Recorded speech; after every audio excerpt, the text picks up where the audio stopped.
já para começar, então, a Reci.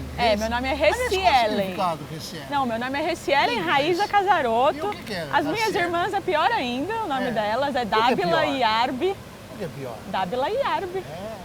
E como ficaram? E Você meu ficou irmão é Reci? Júlio César. Ah, Não faz nenhum sentido. como assim? Pois é. E você nasceu em Piracicaba? Não. Nasci em Campo Limpo Paulista. Campo Limpo Paulista. Perto a de cidade Jundiaí. ou... Ah, tá, conheço. Perto de Dei Jundiaí. curso lá, inclusive, Isso. recentemente. Aí, só que fui para São Paulo com a minha família, né, pequena ainda, acho que eu devia ter uns 2, 3 anos.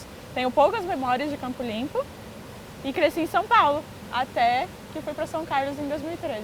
E São Paulo, capital? São Paulo, E capital. aonde? Zona Norte, ali no Tietê, do lado da rodoviária do Tietê. E aí fez o colegial onde? Onde estudou? Ali pertinho, eu sempre vivi muito, tudo eu fazia a pé, apesar de estar em São Paulo. Então eu morava numa rua sem saída, porque ela era sem saída por causa do paredão do Carandiru, da casa de detenção. Então quando eu mudei pra lá ainda tinha, né? Não tinha sido demolido, não tinha virado parque ainda. Eu era pequena, acompanhei todo esse processo. Mas enfim. Bom, e aí você ficou de que período? Até o colegial você ficou lá? Até 2013. Tá, No início você de fez. 2013 eu fui para São Carlos. Tá, e você resolveu fazer imagem e som porque acordou um dia com a amiga, você estava assistindo, eu quero filmar da janela. Aí depois, Não, a história é um pouco diferente, na verdade. Na época do vestibular, eu estava em dúvida entre audiovisual e nutrição. E aí, super evento, na FUVEST, a minha primeira opção foi nutrição. A segunda foi audiovisual. E aí, acabei que não passei em nada de pública naquela época. E meu pai já tinha uma condição melhor, e aí eu comecei a fazer rádio e TV na Embi Morumbi, com bolsa. Não total, né? Era bolsa de 50%. Aí comecei a cursar e, em paralelo, uma amiga minha da faculdade disse que abriu um curso técnico também de audiovisual da ETEC, lá do lado da Globo, Sim. que era a ETEC do jornalista Roberto Marinho. Sim. E aí já estava tendo a primeira turma, aí ela queria tentar para a gente estudar na segunda e ser complementar, né? Enquanto a gente fazia a faculdade à tarde, a gente estudava à noite lá. E aí eu falei que não queria, nada a ver, fazer 2 cursos, né? Mas ela, não, vamos comigo, só fazer a prova. Aí eu fui, E resolveu fazer a passei e ela não passou.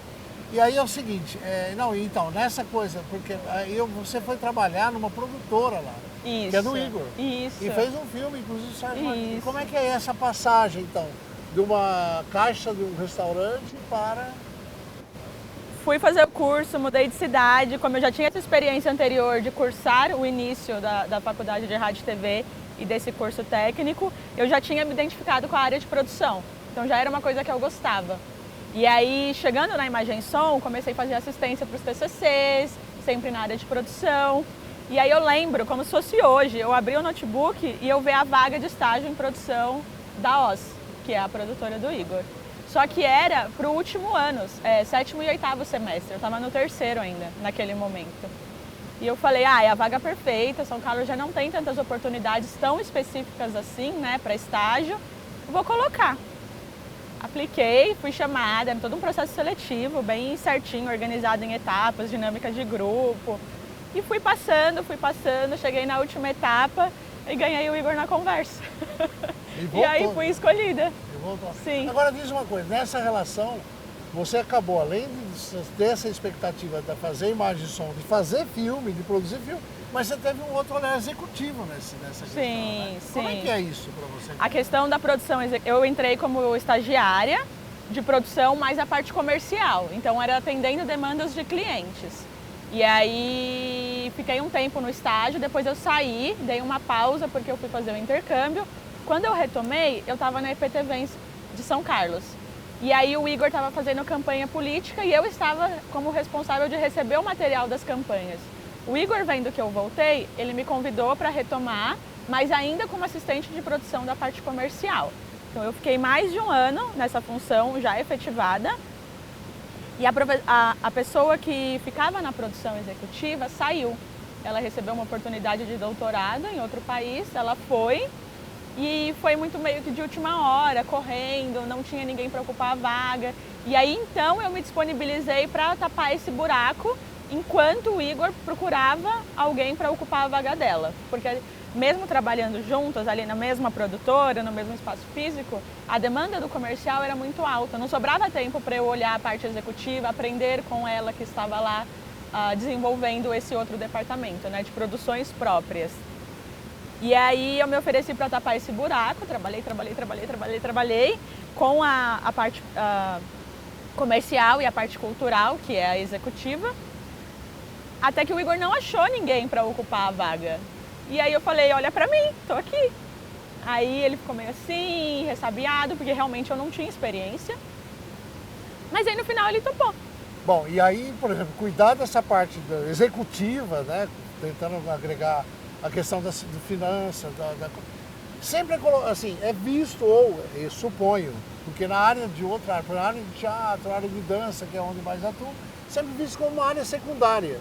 E, na real, essa área é o que dá todo o suporte, que dá toda a estrutura. Você concorda com isso? Essa é uma questão. E a segunda questão é, sempre tivemos nas outras áreas da cultura muito problema com profissionais dessa área especificamente, que já são colocados como, não, é outra, é como se fosse uma segunda categoria da arte. Sim. Você concorda com isso? O que você pensa disso? Olha, em outras áreas eu não tenho tanta experiência e propriedade para falar, se é assim, se não é.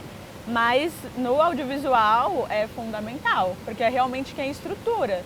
Se você consegue um financiamento sem ter todo esse desenvolvimento por trás, essa organização, tem muita chance de dar errado, né? Então eu acredito que é um profissional muito importante e está cada vez unindo mais a parte executiva, que é burocrática, metódica, mas também com a parte criativa. Porque se essa pessoa que faz uma planilha, que faz um orçamento, que faz um cronograma, não souber como funciona todo o resto, não souber, no caso de fazer uma animação, que as técnicas são diferentes, que o processo de produção é diferente, que os tempos de produzir um longa e uma série são completamente diferentes, aquilo não sai. E aí, tendo esse conhecimento também de mercado que vai sendo adquirido, é possível direcionar melhor na hora do desenvolvimento do roteiro, do argumento, o que é mais fácil ou melhor de ser viabilizado financeiramente também. Então acaba entrando muito forte cada vez mais essa parte criativa. Isso te incomoda? E você gosta muito, pelo contrário, é isso? Não, é isso. E você acredita que aqui no interior hoje a gente teria, pelo menos na área de cinema, teria um suporte técnico nesse sentido, financeiro, produtores com condições, você acha que tem aqui em São Paulo hoje? Como é que está esse cenário? Eu acho que no interior a gente tem bastantes, sim, mas eles são muitas vezes aglutinados pelas produções da capital. Então pode até ser que eles estejam baseados no interior, mas acabam sendo contratados por projetos da capital, que fazendo home office ou presencialmente, esse capital intelectual muitas vezes é direcionado para lá. Mas eu acho que a gente tem sim cada vez mais aqui no interior.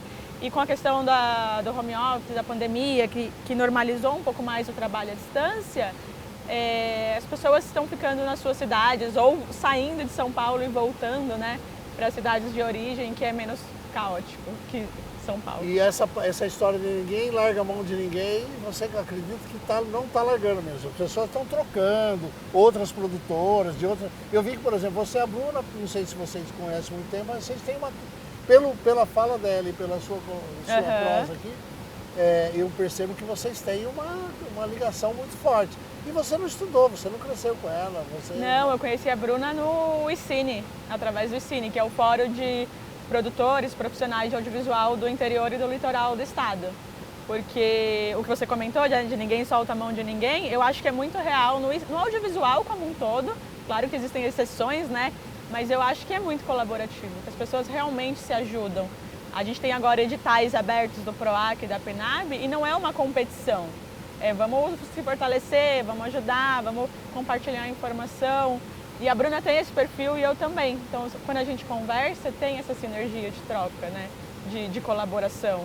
E eu acredito que isso é muito forte no interior, porque todo mundo aqui precisa se ajudar. Quem decide não ir para a capital já tem uma coisa em comum que aproxima e que, enfim, faz essa relação já partir de um passo além, né? Olha, no último encontro, eu promovo um encontro mensal para a gente conversar a respeito, convido todo mundo, gente que nem é da área, etc. E tal. E foi lá nesse encontro um rapaz que pesquisa o cinema enquanto mercado. Ele falou, velho, né? Ele fez uma crítica ali para a roda e tal, e falou, cara, enquanto mercado já é difícil para quem trabalha com essa perspectiva do mercado. Agora, com essa galera que são as bolhas que eles falam, né? Que produzem para elas mesmo, né? É muito difícil. Agora, você que estuda, que pesquisa, como é que é essa atuação, como é que é esse mercado paulistano? Pensando não paulistano, mas o mercado paulista agregando capital e interior. Como é que você está feliz com o que você está vendo? Como que é isso? Olha, eu acho que dá para melhorar. Existem bolhas, que nem você comentou, né? Campinas tem algumas produtoras já estabilizadas, a OZ é uma de São Carlos, estão vindo outras, mas ainda a OZ é a mais estabelecida. Aqui em Piracicaba a gente tem a da Bruna, tem a do Beto. Em Ribeirão também é um polo que já tem algumas, mas pensando enquanto unidade, enquanto homogeneidade, acho que ainda não. São realmente pequenos polos quando comparado a São Paulo capital, né? Ali na Grande São Paulo também tem bastante e elas acabam aproveitando muito da mão de obra que tem na capital, mas também aproveitando questões de cota, de benefícios no interior, que o PROAC tem, né? Por exemplo, 50% de cota para proponentes que não sejam da capital. Santos também é um polo que está se desenvolvendo no audiovisual e fora da capital, né? Ali no litoral. Eu acho que é um trabalho a longo prazo, né? O audiovisual como um todo no Brasil sempre foi caminhando, aí se estabeleceu minimamente nesses polos, né? Nesses eixos, e o que está em volta leva um pouco mais de tempo. Mas o próprio ICINE é um grupo que mostra, né? Que não é só o eixo, que tem o pessoal de fora fazendo o audiovisual que eles entendem que é importante, que é necessário, e que é para o pessoal dali mesmo também, né? Local consumir. E falando em pessoal de fora, pelo pouco que eu sei da tua trajetória, você tem uma preocupação, não só uma preocupação, como você já está fazendo pontes com outros países, ou não? Sim. A gente, esse ano, a OZ foi contemplada no edital da Paulo Gustavo, do ano passado, na verdade, de internacionalização da produtora. Então a gente desenhou um plano de internacionalização, prevendo o desenvolvimento de alguns projetos, uma verba, né, para isso, e uma verba para participar de eventos internacionais para a gente poder mostrar esses projetos desenvolvidos. Então esse ano a gente já participou de dois de animação, né, o nosso foco maior é em animação e documentário. Então a gente participou do Prêmios Quirinos, que acontece em Tenerife, nas Ilhas Canárias, foi em maio. E agora em junho a gente participou do Festival de Annecy, na França, que é o maior festival de animação do mundo. E aí para o próximo semestre agora, o segundo semestre, a gente está mapeando as oportunidades, né? Mas a gente vai em pelo menos mais 3 eventos. A gente já tem 5 opções mapeadas. E a sua escolha por Piracicaba tem alguma coisa a ver com isso? Você escolheu Piracicaba porque tem uma produção aqui, uma cena... Totalmente assim, pessoal a questão. É? Aqui, ó. Ah, a questão. Casamento. É. Mas vocês estão conseguindo desenvolver aqui. Aqui tem uma produção cinematográfica? Tem. Eu conheci a Bruna um pouco antes de vir para cá, mas o meu marido, até então noivo, né, já morava aqui e eu estava em São Carlos. E aí eu comecei a entender que tinha alguma coisa em Piracicaba, né? Antes eu não conhecia muito. E aí, conforme eu fui vindo para cá e me aproximando mais, eu conheci o Beto. E aí eu vi que tinha um grupo de audiovisual chamado Cena 14. E me convidei para participar, mas não podia ainda, né? Porque o grupo tem várias regras, ele é bem estabelecido nesse sentido, então não pode entrar qualquer um a qualquer hora, né? Tem um momento certo e a forma certa. E aí, esse ano me aceitaram no grupo. Estou aceita. É, sim. Oficialmente eu moro aqui há 1 ano e meio.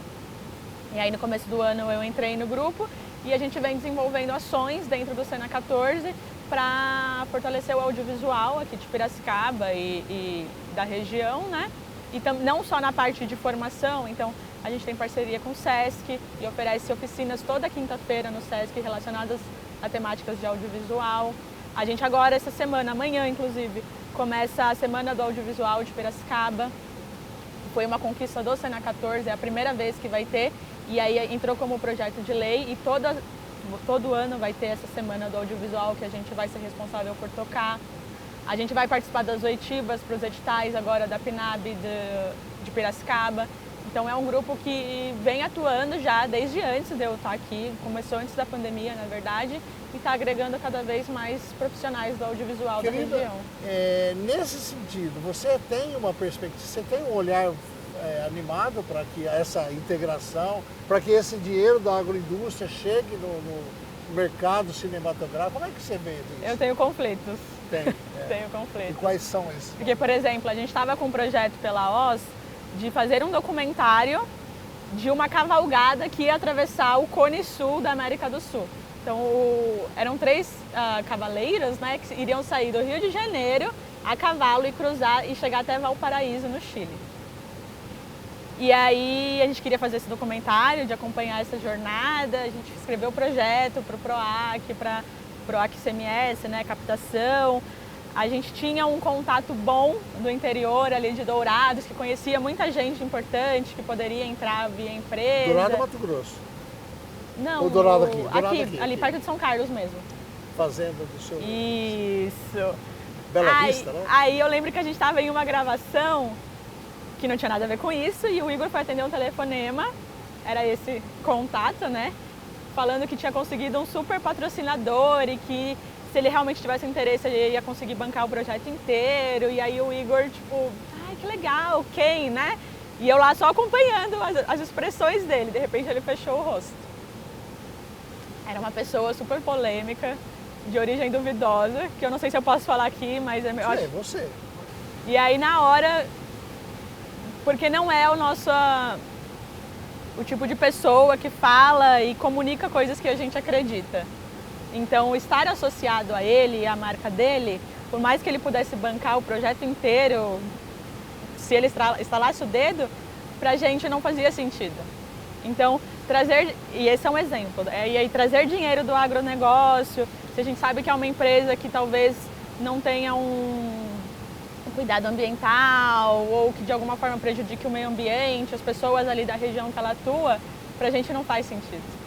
Então, a gente coloca a nossa posição enquanto pessoa, né, nesse lugar também.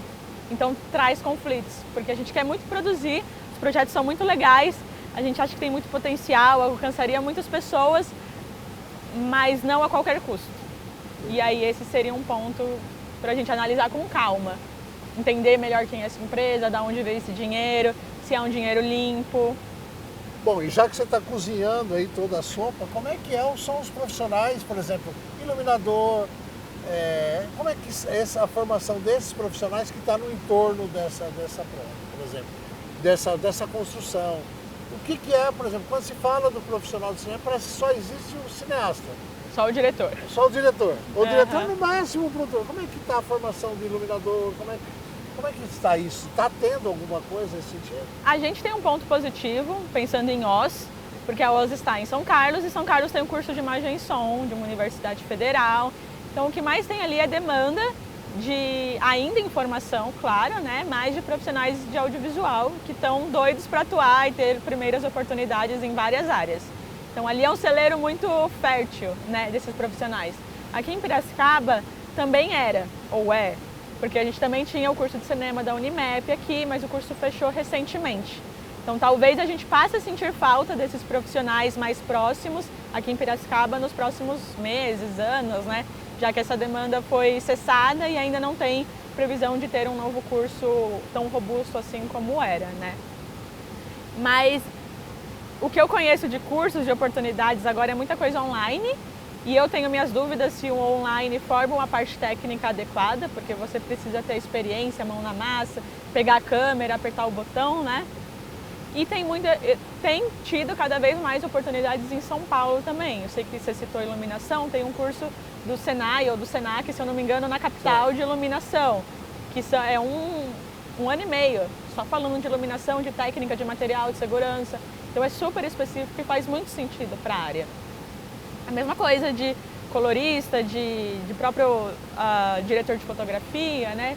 A demanda de curso tem mais em São Paulo, muita gente acaba indo para lá para fazer, ou fazendo online e aprendendo a prática na raça ali no dia a dia da profissão mesmo. A questão é o seguinte, a gente falou do mercado, Uhum. do Luciano Hang fazendo um filme. Sim. Sim. Ao mesmo tempo que a gente falou de uma coisa, de uma transformação do Do propósito de além. No meio dessa coisa que, não sei, aí porque tem hora que interessa é recurso público e a hora que não interessa não é recurso. E nós sabemos que o Sistema S é recurso público. Né? E justamente década de 80, que é o processo de extensão, o SESC tem esse foco na formação. Tanto que hoje eles têm um centro de formação em São Paulo, né, específico para isso. Por que há esse diálogo, por exemplo, o SESC aqui de Piracicaba, ou o SESI de Araraquara, que foi uma referência da dramaturgia e tal. Tem esse diálogo, estabelece, por exemplo, o SESC te liga para falar, vamos fazer tal curso, tal oficina, como é que é isso? Aqui em Piracicaba tem, mas é através da figura do Sena 14. Como eu disse, é um grupo de profissionais aqui da região e aí já tem essa parceria. A primeira delas é esse laboratório SESC de audiovisual, que acontece toda quinta-feira, então já tem. Pelo menos toda quinta-feira tem uma oficina proporcionada pelo Sena 14 em parceria com o SESC. Um de nós ministra algo para o público aberto. Legal. Como chama esse curso? É uma proposta de oficina regular mesmo, aí é o laboratório SESC de audiovisual. Não é um nome específico, mas aí é sempre a gente do Sena 14, é a gente que toca. E aí existe a ideia de abrir mais parcerias, essa foi a primeira. Eles ficaram muito, o Sena 14, né, ficou muito tempo conversando, negociando, e aí a gente fez um teste de alguns meses, né, uma vez por mês, aí foi dando certo. E aí agora é regular, semanal, e se a gente não tem demanda não, se a gente não tem oficina, o SESC já fica, não, a gente precisa preencher, vem, repete a pessoa, não precisa ser uma pessoa nova a cada semana, mas precisa ter uma oficina a cada semana. Então, eles já estão entendendo essa necessidade, né? Tá tendo a demanda do público, a resposta, então já virou uma coisa recorrente. E aí a gente está aberto agora conversando para ter outras oportunidades, outros movimentos.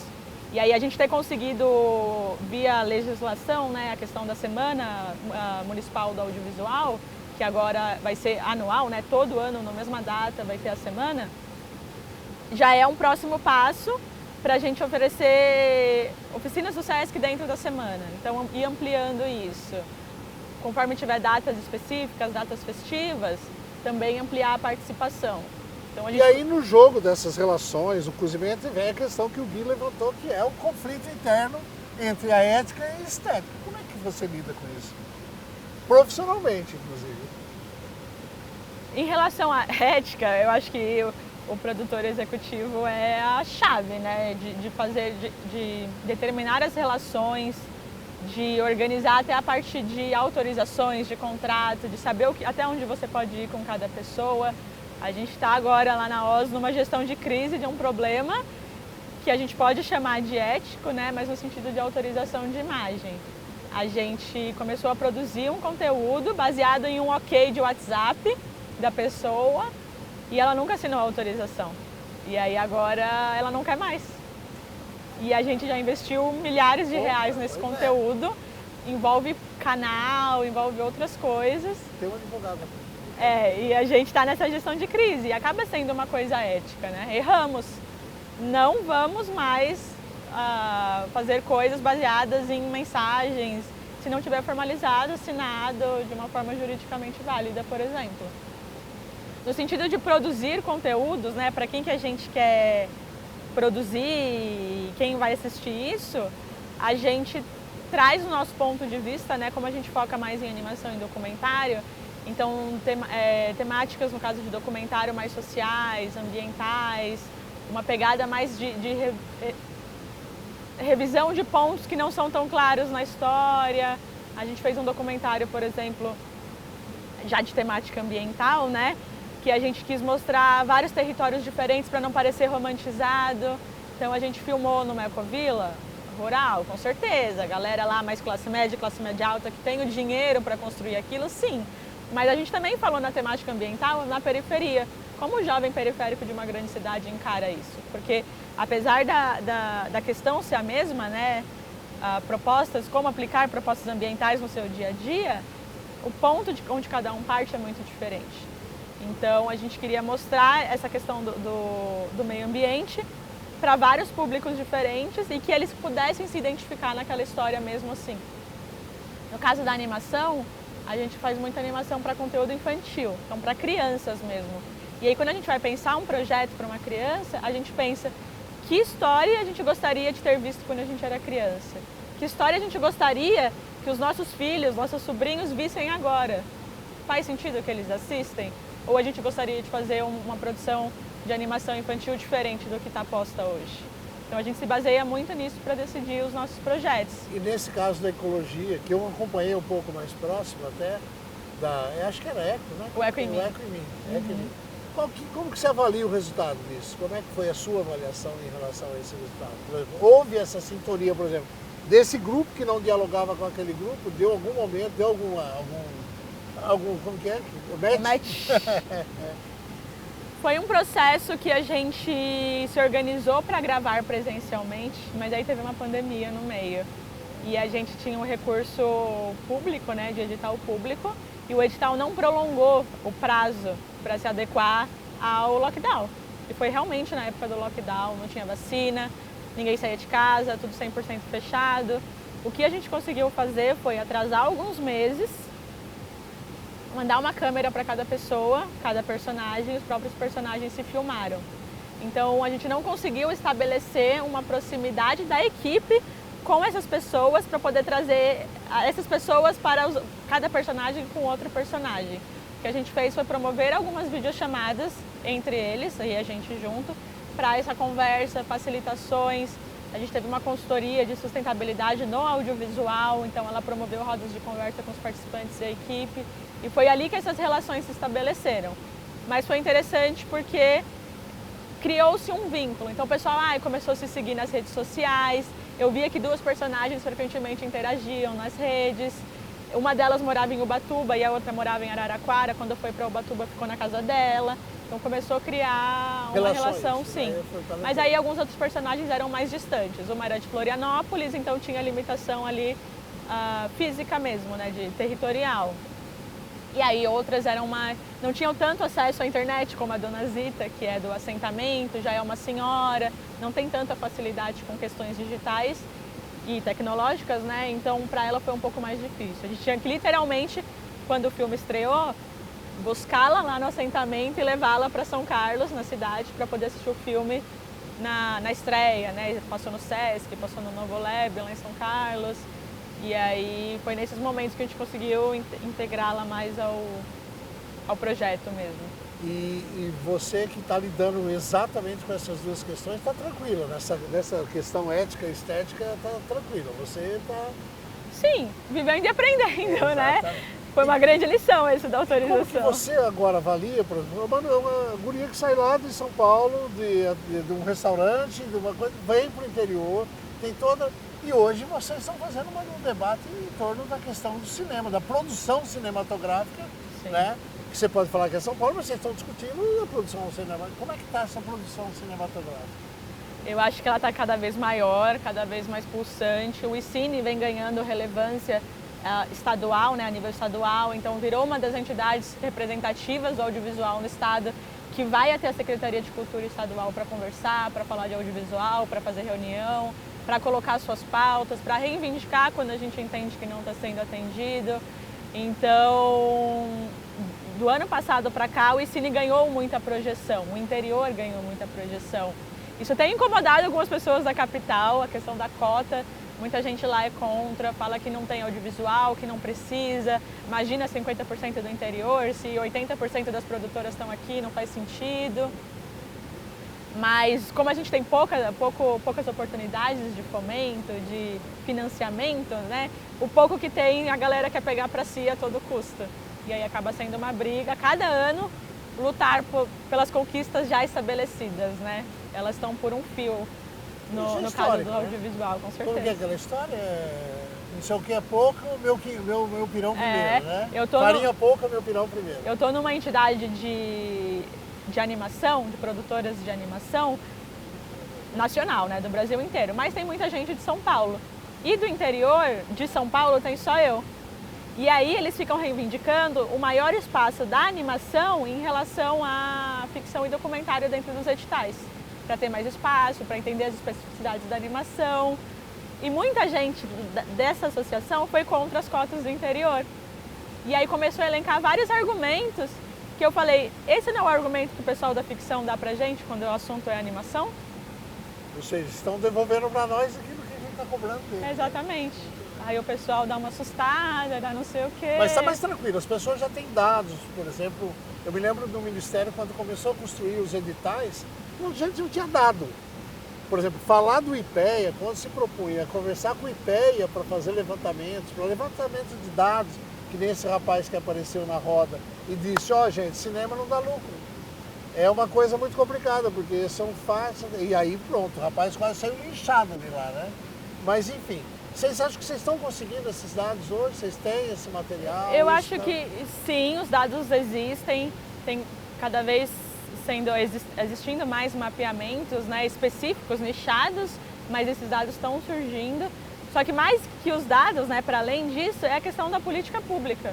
Os dados estão ali para basear, mas qual é a escolha do gestor público para aquele recurso? E está tendo um diálogo tranquilo, por exemplo, aqui em Tranquilo não. Não tem, Nunca é tranquilo, nunca é. Mas tem um projeto, um programa aqui na cidade que pelo menos bota na pauta para ter o diálogo, não? O Sena 14, enquanto entidade, é da prefeitura. Ah, tá. Tem uma proximidade com a Secretaria Municipal de Cultura. Tanto que a semana agora do audiovisual aqui municipal foi uma conquista de conversas diretas com o secretário, com os assistentes ali do gabinete de Secretaria de Cultura. Então existe. Mas em relação a financiamento, a políticas públicas, é muito o que vem o dinheiro do Estado que é repassado.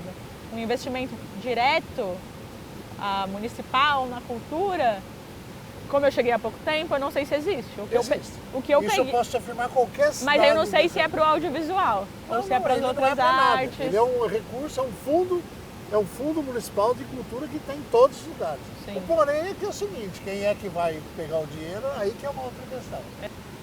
Para onde está indo? Essa produção de açúcar antes ia direto para o Porto de Santos. E agora? Nós estamos falando de produção cinematográfica. Falando de cultura. De cultura, produção. Sim. Eu acho que a nível local ainda fica muito regionalizado. E quando a gente consegue sair desse regionalizado local, então, eu estou em Piracicaba, produzindo em Piracicaba, quem vai consumir a maioria desse público é de Piracicaba. Ou a mesma coisa em São Carlos. Eu estou em São Carlos, eu consigo promover ações ali de divulgação, de exibição mais locais.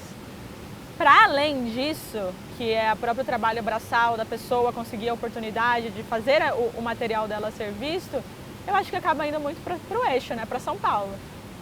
Mas cada vez mais, de novo, trazendo o ICine, as cidades do interior estão se organizando. Então, se eu tenho conteúdo e tem um cineclube lá de Pirassununga que quer exibir algum material, e tem pessoas do ICine nesse lugar, a gente está trocando as nossas obras para exibir. Então, aqui em Piracicaba, tem um cineclube do Inhocine, por exemplo, que é um cineclube organizado pelo pessoal do Sena 14. E a premissa do Inhocine é exibir conteúdo só daqui. Se não tem ali para a temática que eles querem, aí eles pegam das outras cidades do interior. Ou seja, querem contar a história do quintal.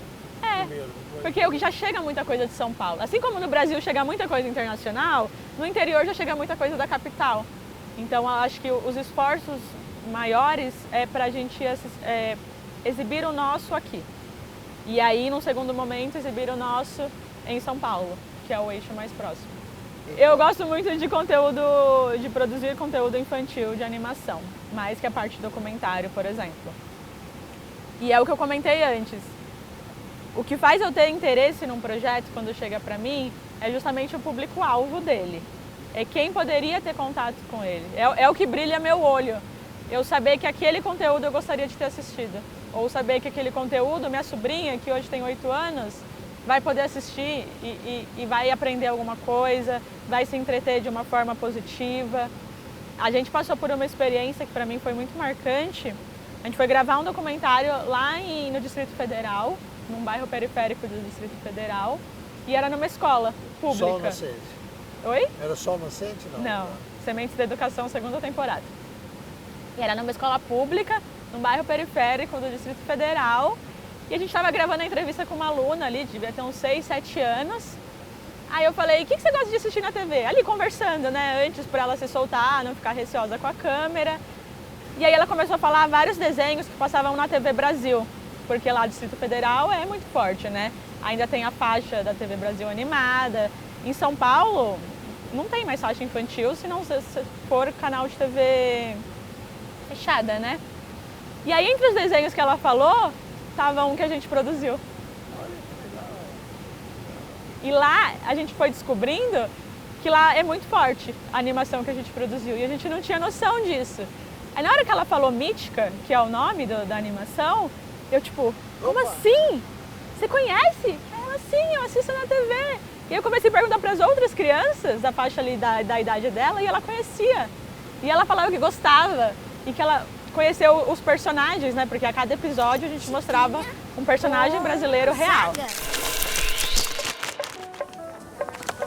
Estamos no Rio de Janeiro, 1848.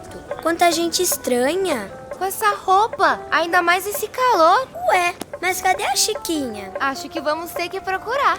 Chiquinha! Chiquinha! Chiquinha! Escuta, Leco, você ouviu isso?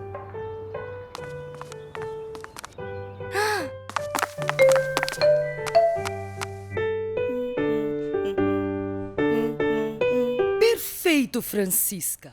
Então tinha Machado de Assis, Chiquinha Gonzaga, Clara Camarão, Tiradentes, Aleijadinho, a cada episódio. E ela começou a citar os personagens que ela nunca tinha ouvido falar. E aí ela viu a animação, gostou e conheceu. E aí aquilo mexeu tanto comigo que eu falei, é isso. Eu preciso fazer. É. Bom, você falou que está 1 ano e meio em Piracicaba, né? O Guilherme e o pessoal estudou aqui e tal. A gente consegue ver um pedaço daquele prédio que está no nosso fundo, né? Do engenho. Que aqui a gente tem um histórico assim, desses 500 anos, a gente tem, são safras, como se fosse cana. Só que ao invés de produzir açúcar, produz ditaduras. Ou ditaduras ou saco mais vazio que a democracia, e tal, né? Que são históricos, sazonal dessa safra toda. Tal. Eu me lembro que ali, final dos anos 70, meados dos anos 70, virou um dos maiores centros de produção, né? De cartoons e etc e tal, que virou, que passou, que fez a minha geração, que eu sou dos anos 60, mas a minha geração passou a ver o mundo através da história em quadrinho, da caricatura, e aqui era o centro nervoso onde se juntava todas essas coisas, contava tudo. E era ali, olha lá, ó, é um centro de produção, era um lugar que todo mundo queria vir aqui. Sim. A gente queria vir aqui porque quem viesse aqui tinha um carimbo de que estava dialogando com a arte, tinha um carimbo de que estava dialogando. E aí? Eu não fiz pergunta nenhuma. Mas tendo esse simbólico, tendo essa importância do contexto, pelo menos do que eu conheço, acho que foi o maior centro de produção de cartunistas aqui. Artes gráficas. Né? E artes gráficas. Uhum. E assim, pensando nessa dimensão, como que isso consegue estar aqui? Eu não sei, talvez eu esteja falando besteira. Porque saiu dali e foi para um lugar grandioso. Mas ali tem o simbólico de ser uma das primeiras usinas, maior produtora de açúcar da América Latina, da década de 20 até a década de 40, né? E depois virou uma usina de produção de arte gráfica, de arte, não sei o quê. E aí, vai parar por aí? Não vai produzir? Ah, de jeito nenhum. A arte tem essa capacidade de ressignificar, né? Os lugares, os espaços, a história. E é isso, é a arte existindo, E ressignificando. existe algum projeto que dialogue com aquele engenho? A palavra engenho é maravilhosa, né? Engenho Central. Lá é a sede do teatro, né, municipal, fica dentro do engenho. As atividades da Secretaria de Cultura, a maioria acontecem no engenho. Quando tem eventos culturais, muitos acontecem no engenho. Na semana passada a gente teve o CF3, que é o Fórum de Economia Criativa de Piracicaba, a 4ª edição, foi no engenho também. Então o pessoal está ocupando, está usando e está trazendo o público, a cultura e o debate para aquele espaço, com certeza. E a mobilização está acontecendo, né? Tá acontecendo. Não, eu acho que o audiovisual do interior tem muita potência, tem muita gente boa trabalhando aqui e que tem escolhido ficar no interior. A gente tem algumas oportunidades de migrar para a capital, mas muita gente, por acreditar no interior, fica e trabalha aqui e luta pela visibilidade, pelas oportunidades. E eu acho que isso vem ganhando cada vez mais espaço. Ainda não é o ideal, mas vem sendo reconhecido em diversas esferas.